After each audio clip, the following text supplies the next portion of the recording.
The repaving of Woodman Road isn't the first time officials in Colorado Springs have tried something different. Nearly a decade ago, Public Works began adding materials to asphalt on a small scale and on a trial basis. The goal is to develop more durable asphalt, address wide street cracks in some neighborhoods. Meanwhile, on Woodman Road, crews are using a different kind of asphalt on a repaving job there. So Scott Harrison, a road warrior, joins us live near Woodman and Academy, the big interchange there, to explain what's going on. Good morning, Scott.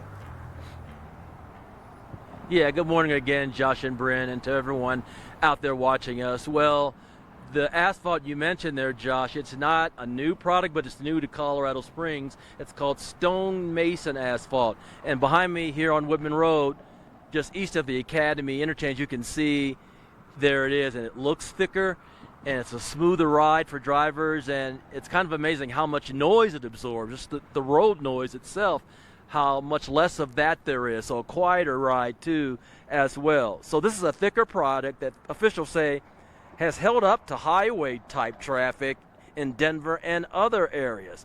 But the city continues to experiment with two other techniques.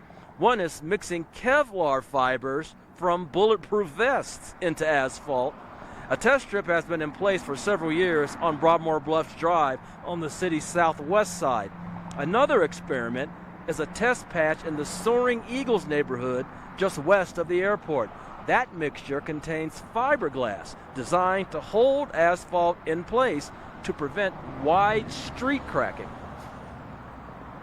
The Kevlar fibers are designed to really kind of interlock within the asphalt to try to limit the amount of reflective cracking we get.